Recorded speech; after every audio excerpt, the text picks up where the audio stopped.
2 Timothy chapter 3, verse 16 and 17. All scriptures is written out by God and profitable for teaching, for reproof, for correction, and for training in righteousness. Amen. The God of, oh my God, the man of God, the man of God, the man, the man of God may be complete, equipped, uh, may be complete, equipped. It's okay. Okay lang. Maybe equipped, complete for a good work. Good work. Okay. Second Peter chapter 1:21. For no prophecy was ever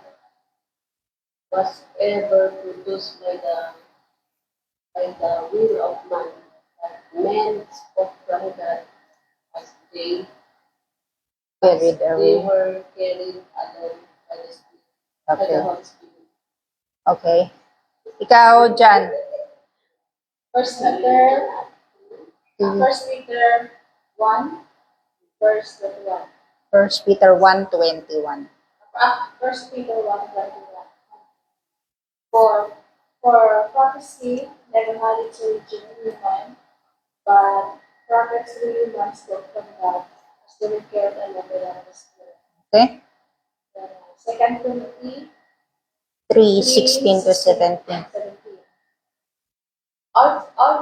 All scripture is God-breathed, as it's useful for teaching, rebuking, correcting, and training in scriptures, in righteousness, so that the servant of God may be truly equipped For for the every good work. So makikita natin yung claim ng scripture. By the way, ito ay, ang topic natin for today is the canon of scripture. Canon means the collection, ano? So, yung kabuuan. So, yung Biblia na yan, may Biblia ba sa inyo dito? Hindi ko rin dala yung akin. Ay 66 yung atin. So, hindi siya iisang libro, kundi it's a collection of 66 books. Para siyang maliit na library.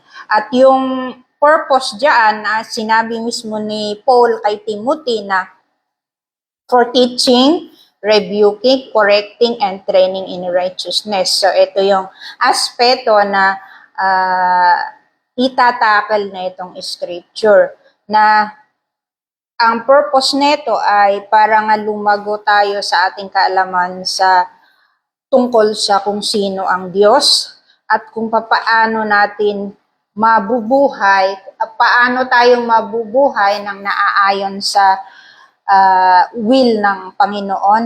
At ito ang medyo masakit, rebuke at correcting. So kung merong mali, ang scripture ang basehan natin kung paano natin itatama yung mga mali. Sabi nga ni Pastor Sam noon, ito yung objective na nagkapalit lang yung kanyang terminology noon. Yung objective is applicable in all aspects of our lives, especially if we claim that we are the followers of Christ.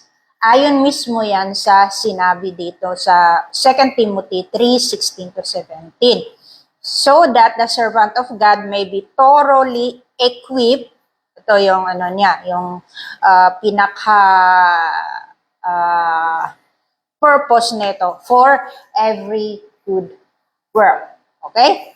At doon naman sa 1 Peter 1:21, sinabi kung papaano ibinigay yung scripture. So, ito sa 2 Timothy, ito yung purpose. Yung sa 1 Peter 1:21, ito yung kung papaano. Okay? Kung papaano yun, makikita natin na sa Old Testament, direkta si Yahweh na magsalita sa mga prophet, kay Adam, kay Moses, kay Jacob, kay Abraham, kay Noah, saka yung mga prophets. At ito nga, si Jesus mismo nung sa New Testament na, at saka yung mga apostles niya. So yung as they were carried along, ang pinakamalapit na illustration na naisip ko ay yung para si nakakita naman kayo na nasasaniban na iba yung nagsasalita sa kanila. Iba yung pero ang sa nasasaniban ng masamang espiritu ay nawawala sila sa kanilang sarili. Hindi nila alam kung ano yung sinasabi nila. Pero dito, alam nila. Alam nila na ang Diyos ang nagsasabi through them. So, yung carried along na yon ay conscious sila kung papaano. So, nasa-separate nila yung thoughts nila sa sinasabi ng Panginoon. Hindi natin maaring nagsabi talaga, pero makikita rin natin na hindi lahat nakakarinig. So dito natin malalaman na very yung contrast noon nung sa nasaniban ng bad Holy Spirit or evil spirit kaysa dun sa carried along na sinasabi ni Peter. So dito sa kung papaano ni-relay ng Diyos yung kanyang salita, hindi nawala dito yung consciousness natin.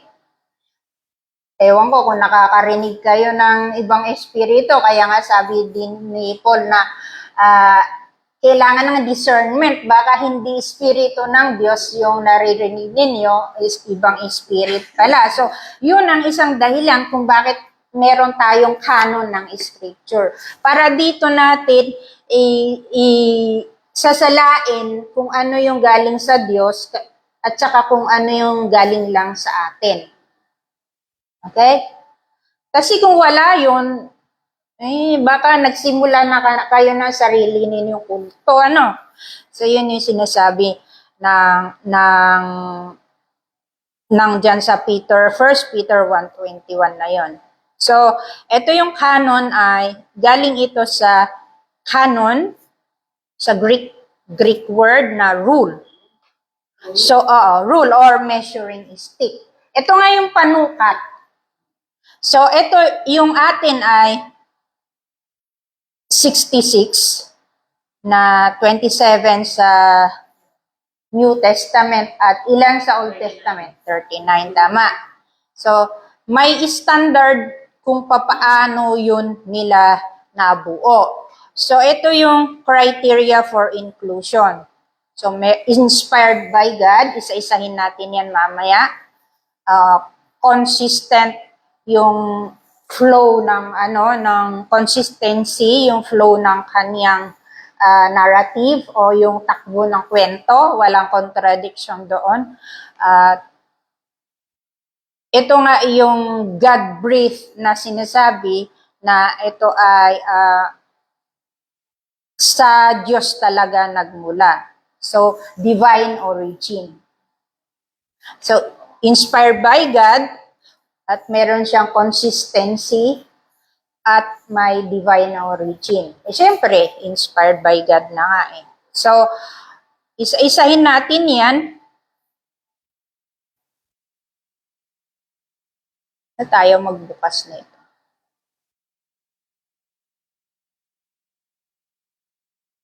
Malinaw yun ha, wala kayong tanong. I-ano ninyo yung tanong ninyo para mamaya na lang natin. Okay? Ito pa yung dagdag ninyo dyan sa memory verse ninyo. Hebrews 4:12. So ito naman yung characteristic ng Word of God. 4:12. Naririnig mo baka may Rena? Okay, so sabi dito, for the word of God is alive and active. So, buhay ito at hindi active, hindi gumagalaw, hindi siya stagnant. Sharper than any double-edged sword, it penetrates even to dividing soul and spirit, joints and marrow. It judges the thoughts and attitudes of the heart. So, mapapansin ninyo habang binabasa ninyo yung scripture, ano ang napapansin ninyo? Merong conviction. Tinatamaan ba kayo pagka binabasa niyo? Parang, sa totoo lang, ikaw dyan, sigurado ka, ha? So, yun yung characteristic ng scripture na alive and active.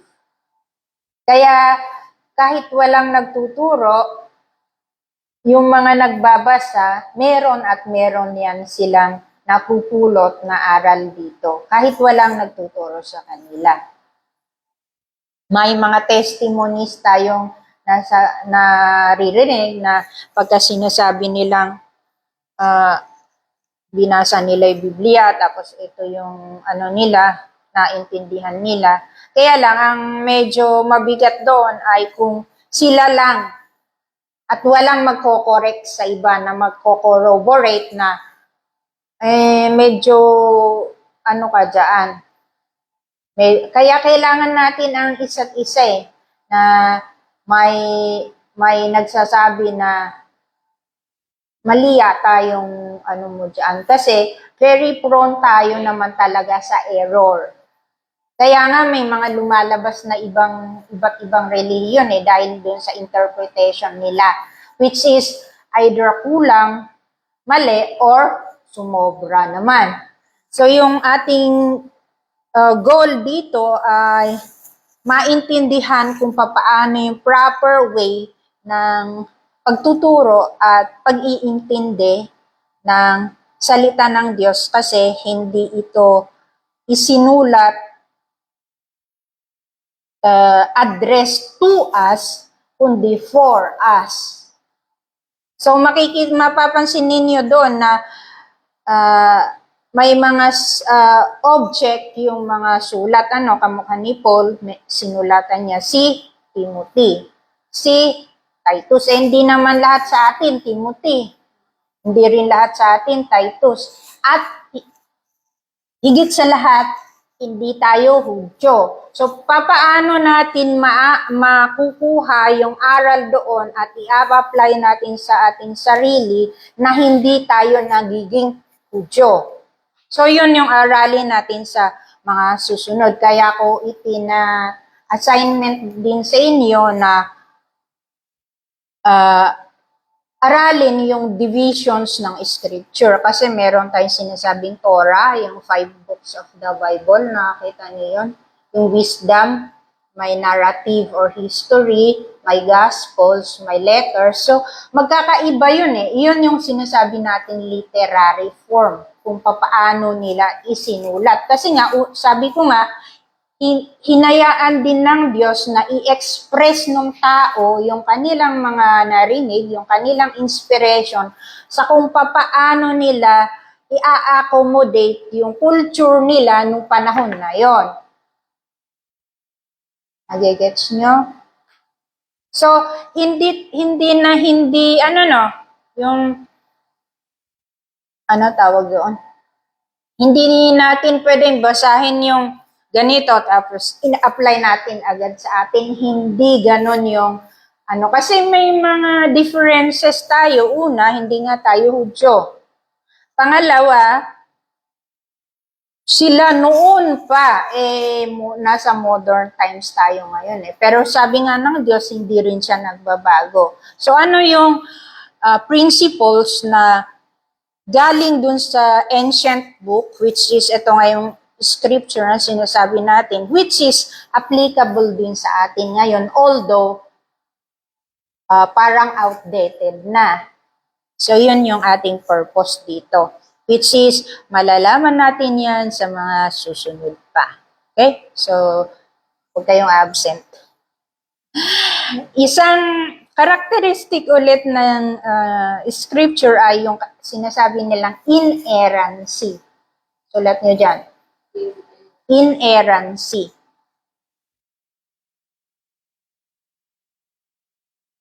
So, ang ibig sabihin ng inerrancy ay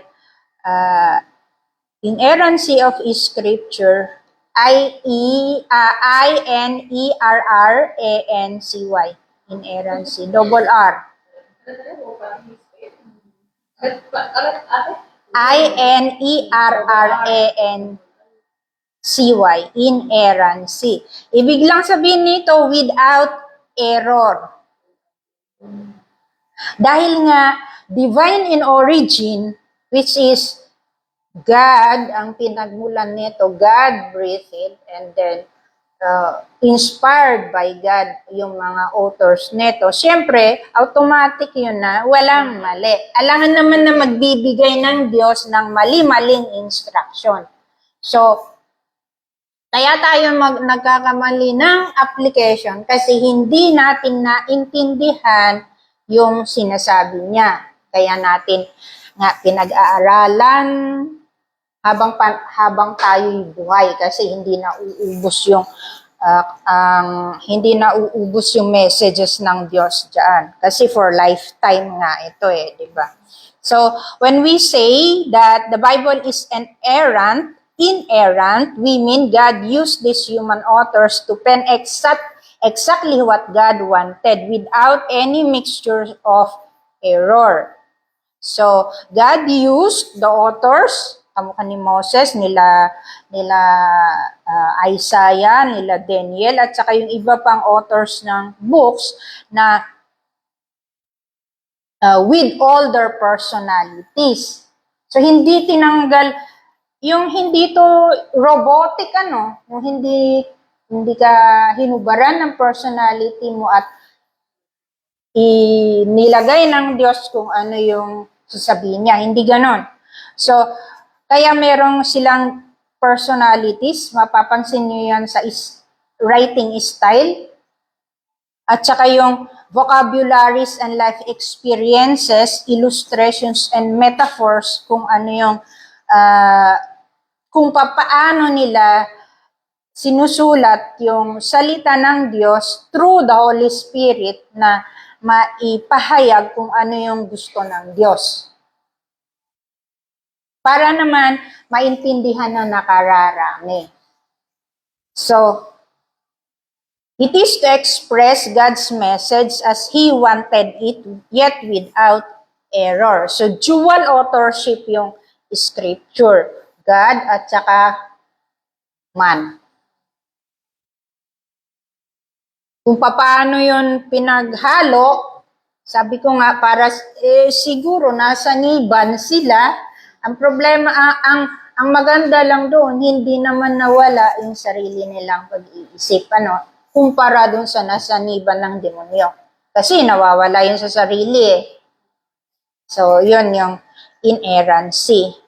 So, para makita ninyo kung ano yung full definition nito, pwede ninyong i-check yung Chicago Statement of Biblical Inerrancy. Sulat nyo dyan. Meron silang PDF. Chicago Statement on Biblical Inerrancy. May PDF sila doon. Iniligay nila yung detailed na of biblical inerrancy. Pwede niyong i-search yan sa Google. So inerrancy.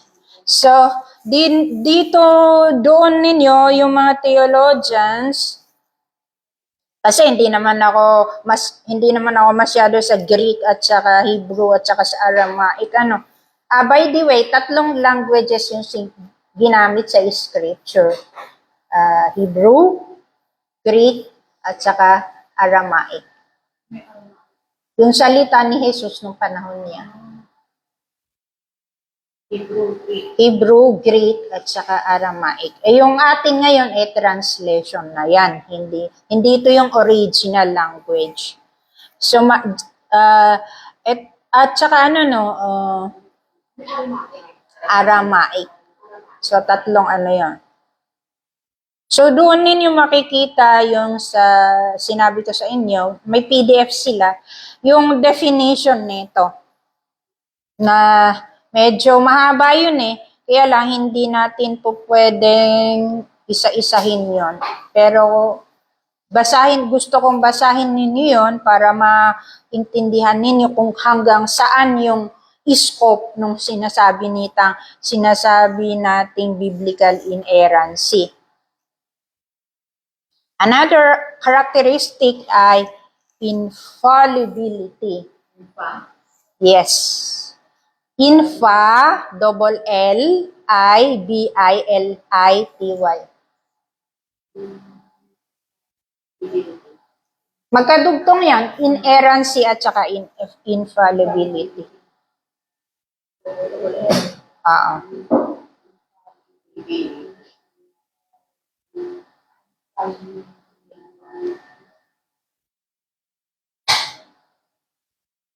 So, yung sinasabi nito ay idugtong natin dyan sa inerrancy ay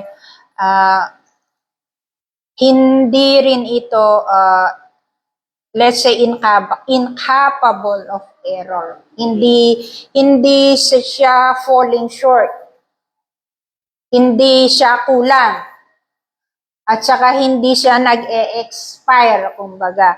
At ang passage yan, isa lang sa ito lang yung nakuha ko, is Isaiah 55:11. Sabi dito ni Yahweh kay Isaiah, my word, Isaiah 55:11.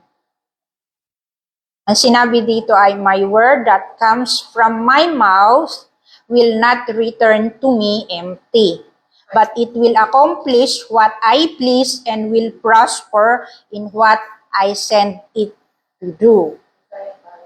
55:11.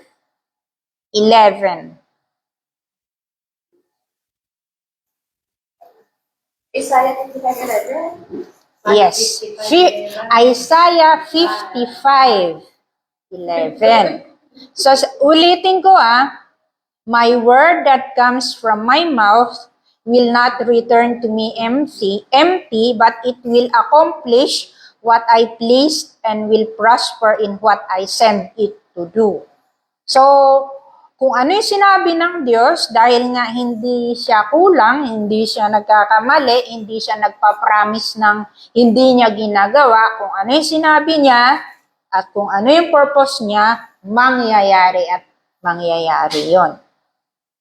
So, what we believe about God and what we believe about the Bible are intertwined and cannot be separated. So, si God at saka yung Bible, dahil siyempre, author si God at ng Bible, siyempre, kung ano yung sinabi ng Diyos sa Biblia, it means totoo at sinabi niya talaga yon. And Scripture also tells us that God cannot lie.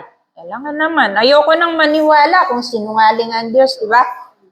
If the Bible is God's words to us and He cannot lie, therefore, He must be incapable of error. Okay? Malinaw yun, So, kung may nagsasabi sa inyo na hindi naman hindi naman yan yung salita ng Diyos or hindi natin yan. Ito lang yung salita ng Diyos, ito lang yung maaaring hindi lang nila yun naintindihan. Pero dito sa EFC, ang stand ng Evangelical Free Church ay kamukha rin ng ibang other denominations, kamukha ng Presbyterians, mga Baptists, at saka mga Lutherans, at saka kung iba pa, pati ang Catholic, at saka yung Eastern, at saka yung Orthodox, or mga Coptic Orthodox, mga ganon, ay nag-a-agree lahat na ang Biblia ay salita nga ng Diyos. Okay? Malinaw yun, ha? Pagka merong nagsabi na ang Biblia ay hindi salita ng Diyos, hindi sila Kristiyano. Kasi lahat ng nagsasabing Kristiyano sila ay naniniwala na ang Biblia ay galing sa Diyos, ay salita ng Diyos. Kasama nga rito is mga Orthodox. Familiar ba kayo sa Orthodoxy? Hindi masyado, no? Yung Roman Catholics, at saka yung mga Lutherans, mga nag-split na Methodist ngayon, at saka mga Anglican, at saka tayo na Evangelicals, naniniwala tayo na ang Biblia ay salita ng Diyos. Okay? So, punta naman tayo sa authority.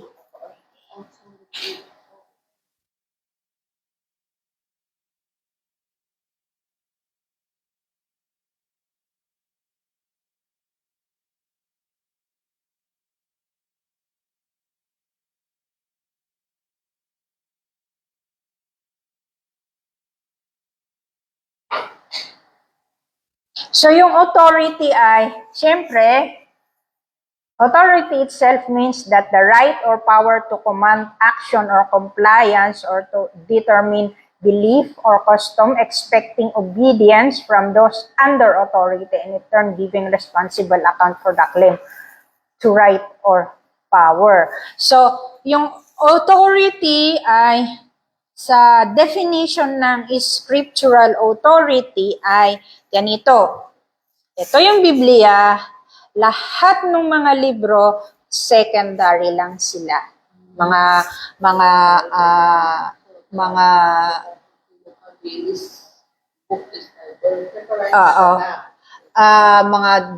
anong tawag doon? Devotionals, secondary lang yan. Mga church traditions, secondary lang yan. At saka yung mga, ano tawag dito? Commentaries, secondary lahat yan. So, ang sinasabi natin dito ay yung scripture ay ito yung dito tayo nag-aapela. Kumbaga, dito natin sinesettle yung issues natin na yung ating mga differences kasi may mga pinaniniwalaan ako na malabo sa inyo.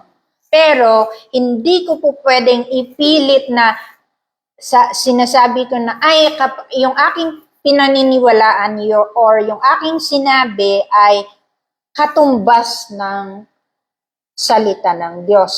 Hindi ganun yon. Kaya yung mga Pentecostals na sinasabi nilang meron silang inspiration galing sa Espiritu mismo, yung mga nagsasabing sila ay mga apostles at mga prophets ngayon, isasubmit pa rin yan natin sa Scripture. Ngayon, kung sumasablay sila sa sinasabi ng Scripture, maaaring mali yung kanilang sinasabi. Kasi nga, yung Scripture, yung ating overall authority. So, hindi naman ibig sabihin ng neto na kahit yung menunin yung iluluto mamaya ay makikita sa Scripture. Hindi yon kasi yung Scripture nga, tulad nun sa Timothy ay for teaching, rebuking, training, correcting, so that every man will be equipped for good work. So, yun yung purpose. So, kung nasira yung cellphone ninyo, huwag nyo nga hanapin sa Scripture yan kasi wala doon. Yung aking teaching sa nasabi ay faith at saka yung ating ethics or yung ating pamumuhay ng naaayon sa sinasabi ng Scripture. Which means, ito yung more on the moral aspect of our lives, kung paano tayo makitungo sa ibang tao, kung paano natin i-treat yung mga nakatataas sa atin, yung mga nakabababa sa atin, yung mga magulang natin, yung kapitbahay natin, at saka yung hindi natin kasama sa pananampalataya. Nandito sa Biblia kung papaano yon ipapractice. So more on moral grounds itong ating pinag-usapan. Hindi ito yung mga sciences, hindi siya ganun. So usually, itong sinasabi ng scripture ay faith, doctrines, and practice. Yun yung sinabi sa 2 Timothy 3:16-17. Okay? So, dito sa authority, natin masasabi kung ano yung sinabi ng scripture na description ng Diyos, di iyon, ang Diyos ang nagsabi kung sino siya. So, paano natin malalaman kung sino ang Diyos? Siyempre, ayon dun sa sinasabi ng Biblia. Kasi nga, naniniwala tayo na ang Biblia ay salita ng Diyos. Ngayon, kung yung description ng God ay outside dun sa sinasabi ng Biblia, maaaring gawa-gawa lang natin yun. So, paano natin makikilala ang Diyos, ang Espiritu, ang purpose ng Diyos, kung sino si Heso Kristo, nandyan lahat yun sa Bible. Okay? Yung mga outside sources, supporting documents lang yun sa meron na tayo dito sa Biblia. Yun yung sinasabi natin extra biblical sources. Ano sa history, at saka yung mga archaeology, supporting lang yun. Kumbaga, supporting documents yun sa ating meron ng Biblia. Okay? Linaw yun Baka mamaya iba na ang pinagsasasabi ninyo. So, dito rin sa sinasabi nating scripture ay syempre, ito nga, authority. Syempre, dito rin makikita natin yung nature nga ng God. Nature, characteristics, at saka yung purpose. Nasabi ko na lahat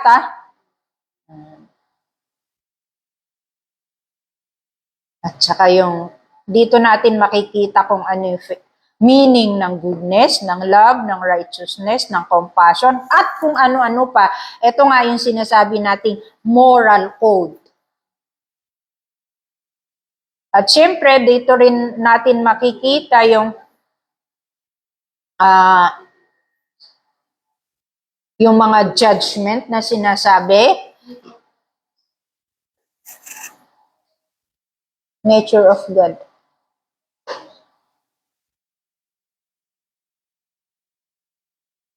At saka yung at saka yung purpose ng God din. At saka yung characteristic ng God. Sa Bible lahat yan malalaman. Okay? Malinaw? Sigurado kayo Hindi ako mag-ulit. So, in general, God is the ultimate authority. Siyempre,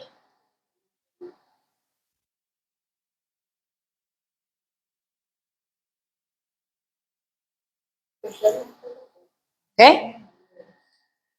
Another is sufficiency. Sufficiency. Pagka sinabi natin sufficiency ay, it means we don't need any more revelation. Hindi na natin kailangan. Tapos na. Revelation. A special revelation. Sabi ko nga kanina, pagka may naisip kayo na akala nyo sinasabi yun ng Diyos, i-check nyo ang scripture. Malalaman mo kung hindi kumokontra sa sinasabi ng scripture, galing sa Diyos yun. Na yun nga yung every good and perfect gift comes from the Father above. Okay? Pero yung iniisip mo na wala at kontra, isip mo lang yun. Linaw yun, ha? So, in the Bible, as a whole, God has given us, we have the perfect standard for judging all other knowledge. Yan, pinaliwanag ko kanina. Na dito sa scripture, lahat ng knowledge na meron kayo, sasalain ninyo according sa sinasabi ng Biblia. Other knowledge. Pati yung mga philosophy ninyo, yung mga psychology, kasi, ano yan iaano pa rin din natin sa Biblia yon. Okay? So, God's word is true and absolutely comprehensive. Rather than seeking something more than God's glorious revelation, Christians need only to study and obey what they already have. Andyan na, wag na kayong maghanap ng kung ano-ano pa. Kasi, kung kumokontra sa Biblia yon, hindi ko naman sinasabing wag na kayong magbasa ng ibang libro. Pero ito nga, pagdating sa doctrine, faith, and practice, kung paano natin nalalaman kung sino ang Diyos, kung ano yung purpose ng Diyos, kung ano yung will ng Diyos, sa Bible natin hanapin yun, hindi sa ibang mga babasahin. Okay? Sa kung paano tayo lumago sa ating pananampalataya, kung paano natin ipamumuhay ng maayos yung ating mga natututunan, lahat yon ay galing sa Biblia. At kung meron kayong ibang ideas na nakukuha sa outside ng scripture, which is hindi naman kumokontra sa sinasabi ng Biblia, wala namang problema doon. Ang nagkakaproblema lang ay kung kamukha nga nung sa kanila na yung writings ni Ellen G. White ay katumbas ng Bible. Na minsan naman, nakaangat pa yung ibang libro, kamukha rin sa Mormons, kesa sa Bible. Which is, mali yon. Kasi nga, yung kanila ay hindi inspired, hindi inerrant, at hindi authoritative, at hindi infallible. So, ibig sabihin nun, lower sila ng Biblia. Kamukha rin sa Roman Catholics, yung sinasabi natin magisterium at saka yung infallibility of the papacy, yung Pope ay accretion ang tawag dyan i-discuss natin yan sa mga susunod. Bibigyan ko lang kayo ng overview ngayon na itinatapat nila yung church traditions dito sa authority. So sa Roman Catholics and Orthodox ay meron silang scripture which is the word of God plus yung church traditions nila. Diyan lumalabas yung si Mary's, yung mga saints, tsaka yung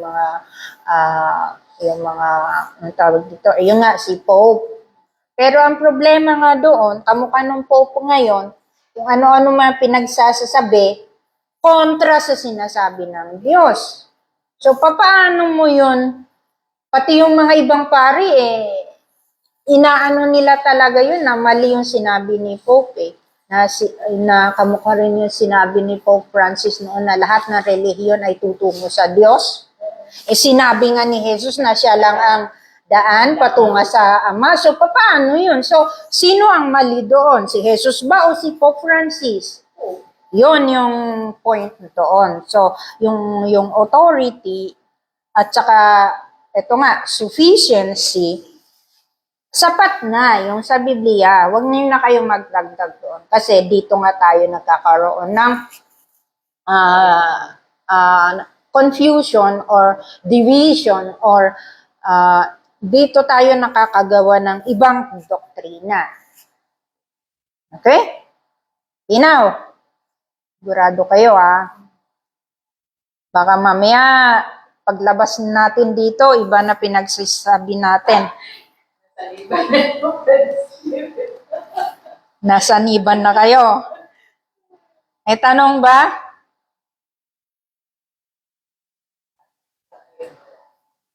Naiintindihan niyo ba yung pinagsasabi ko? Kasi sayang yung aking effort pagka hindi niyo naiintindihan eh.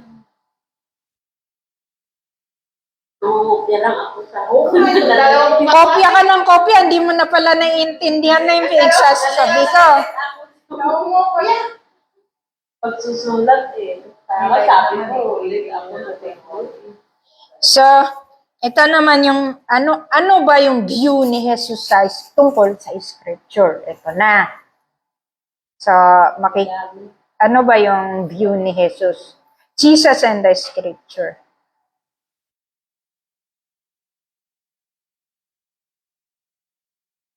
Jesus and The scripture. Pagka sinabi natin scripture, ito yung Old and New Testament, ha? So, makikita natin sa buhay ni Jesus na kino-quote niya yung Old Testament habang ginagampanan niya or nangyayari yung dapat niya gawin. Yung Jesus, kamukha nung sa Luke 14:17 to 21. Tingnan nga ninyo. May kwento dyan eh. Luke 4:17 to 21.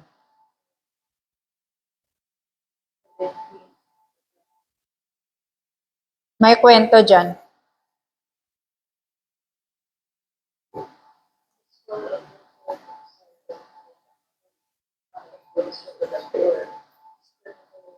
So ano yung sabi? the scroll of the prophet Isaiah was handed to him. And rolling it, he found the place where it is written, Hi. The Spirit of the Lord is on me, because he has anointed me to proclaim good news to the poor. He has sent me to proclaim freedom for the prisoners and recovery of sight for the blind, to set the oppressed free, to proclaim the year of the Lord's favor. And then, Then he rolled up the scroll, gave it back to the attendant, and sat down. The eyes of everyone in the synagogue were fastened on him. He began by saying to them, Today, this scripture is fulfilled in your hearing. so ito yung prophecy tungkol kay Jesus. Tapos kinuha niya kasi yung sa kanila, hindi naman kamukha nung sa atin. Swerte nga natin, may e-Bible pa tayo di ba, sa cellphone. Sa kanila, parang tela yan. Kaya binubuklat nilang ganun, parang kurtina, di ba? Yun yung scroll na sinasabi. Tapos binasa yun ni Jesus. And then, sabi niya sa verse 21, Today, this scripture is fulfilled in your hearing. Ngayon, sabi niya, eto na. Nangyayari na itong prophecy. So makikita natin na yung nakasulat sa Old Testament tungkol doon sa Messiah ay nangyayari dito sa panahon ni Jesus. So ano ang ibig sabihin noon? Kung na magtatanong, hindi kayo nagtatanong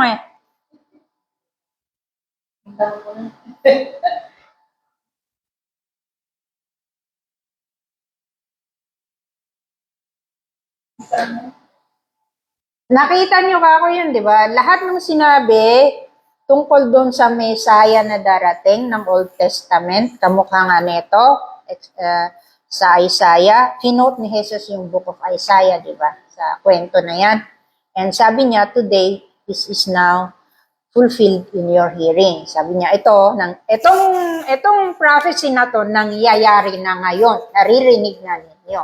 So, ano ang implication noon or ano yung ibig sabihin noon? Ano yung connection ng scripture dito kay Jesus? Para kayo naman mag-isip.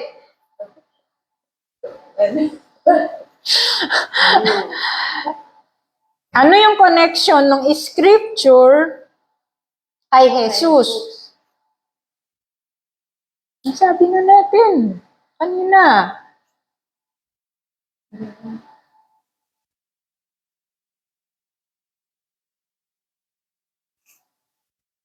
Ma.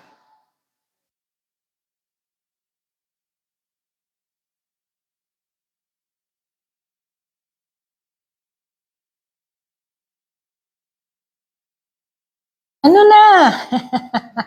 Wala na.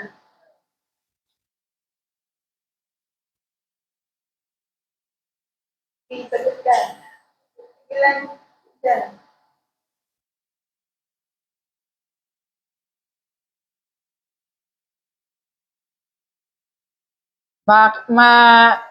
Tatandaan ninyo yung mga pinag-usapan natin ngayon kasi pagdating natin sa mga susunod, babalik at babalik tayo dito.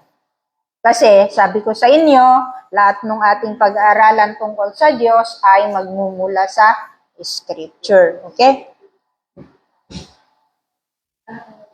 Ano na? Wala kayong sagot? O, ikaw.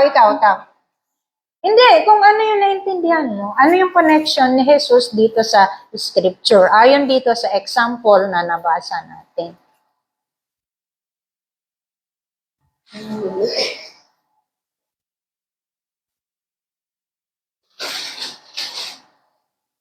Kaya nyo yan. Para naman mag-isip kayo. Okay, fulfillment. Aha.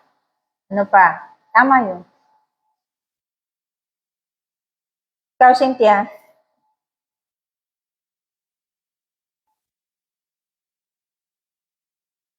Ikaw, ate. Anong sagot mo?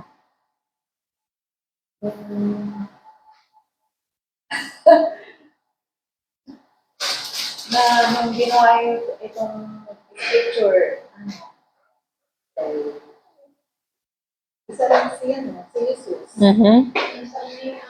Hindi lang siya sa New Testament na parang dumating na. Sa umpisa pa lang, kasama na rin ng Diyos ang gumawa nito.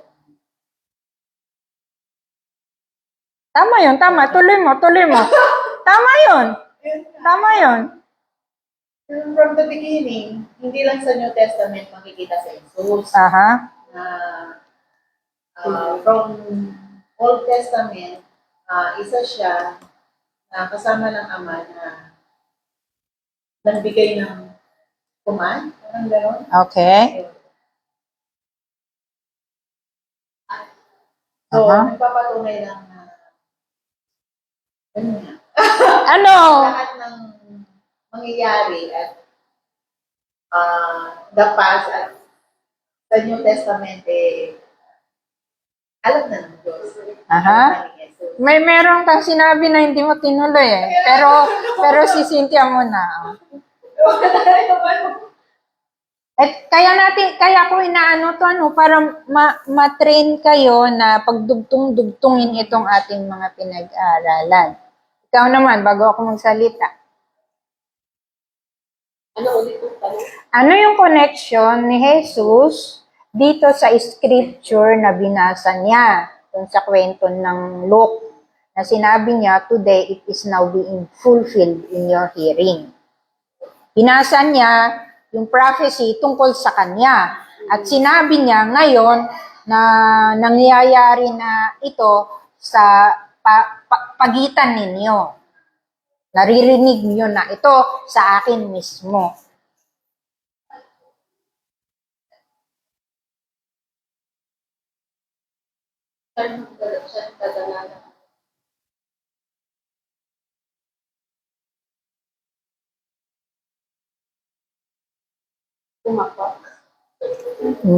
Sabihin ko na, nagpapatunay yon tungkol dyan sa pinag-aralan natin na inerrancy.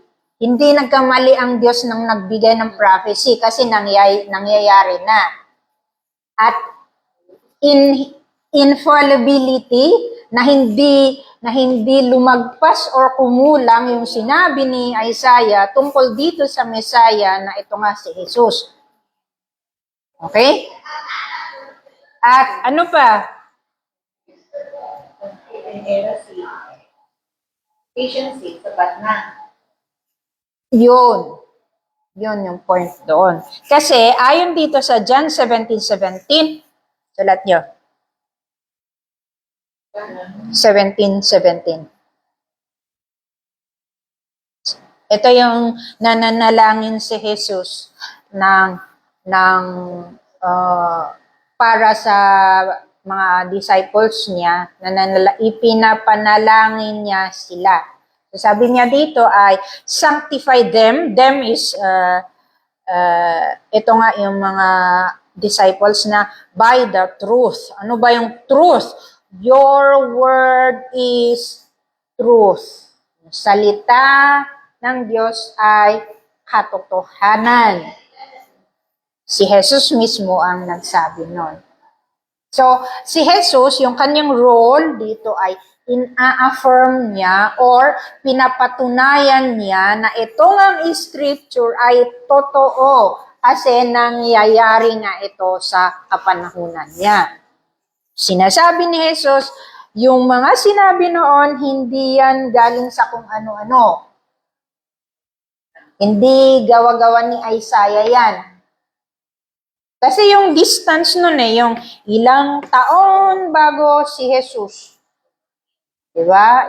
Pero, dito ka rin magtataka na, bakit hindi lumihis? Oo. Ganon din. Walang mali. Sakto talaga siya. Hindi siya na infallible at saka inerrant ng sinasabi natin. Nakuha mo na yung connection. Sinabi ko ni.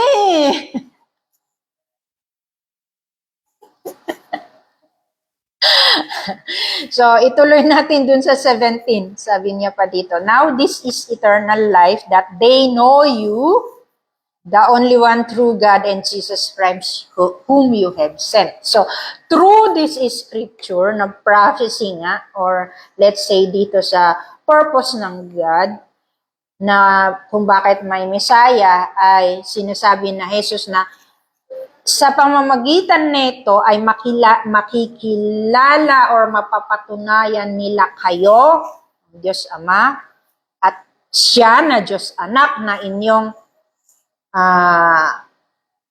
sinugo. Okay? So, ito yung sabi niya ni Candy kanina na it is being fulfilled or accomplished. So, si Jesus, yung tumetestigo na yung sinabi ng Diyos nung hindi pa siya naging tao, ito na nangyayari na. So, ano ang implication nun? Ano ang ibig sabihin nun? Ang scripture ay inerrant, infallible, authoritative, at sufficient. Hindi naman sinabi nung kapitbahay na ganito, hindi nagkokot si Jesus nung ganun. Ang kinote niya lagi ay yung Old Testament na meron sila nung panahon na yon. Kamukha nung sa Daniel, sa Isaiah, sa Joel, sa Abraham, makikita nyo, kung magsalita si Jesus, lalo kung yung kausap niya yung mga Pharisees ay, sinasabi ni Moses na ganito, di ba? Tapos sinasabi ko na ganito. So, si Jesus nagbibigay ng patunay kung gaano katotoo yung scripture na meron sila ng panahon na yon. Hindi niya rin sinabi na mali si Isaiah nung isinulat niya nung ganito. Wala kayong mababasa na ganyan sa Gospels. Kaya napapatunay lang na yun na hindi nagagaling talaga. Yes, divine in origin. Kaya nga, God breathed. Si Jesus mismo ang nagsabi na ganito. Okay, nagets nyo na? Ano, malinaw sa'yo? Okay. Ba't ka natata? So, pagka ni-reject ninyo itong scripture, nire-reject nyo rin si Jesus mismo. Kasi nga si Jesus ina-affirm niya. Tapos ikaw re-reject mo. So, lahat ng sinasabi ng Biblia, yun yung ating guide. Yun yung ating manual. Hindi lang kahit mapait sa ating pandinig. Hindi tayo pwedeng piliin lang kung ano yung gusto natin. Ba, maganda sana kung gano'n, ano. Ayoko nito. Ito lang yung, gusto ko yung God loves me. Gusto ko lang yung gano'n. Pero yung sinabi ni God na huwag kang magsisinungaling, ayoko niyan. So, hindi pwedeng gano'n. So, balikan natin yun sa purpose ng scripture dito sa Timothy. Ulitin nyo nga yung memory verse ninyo. Yes. All scripture is God-breathed. For teaching, rebuking, correcting, and training In righteousness. So that the servant of God may be equipped equipped for for every every good work. Okay, tapos na tayo. Amen. Lord. Isang oras. Makapag-practice pa. So, may tanong ba kayo? Sa susunod, itutuloy natin to. Ito naman yung aralin natin next time ay yung literary form ng scripture. Literary form ng scripture. May kopya ka ng Cynthia, di ba?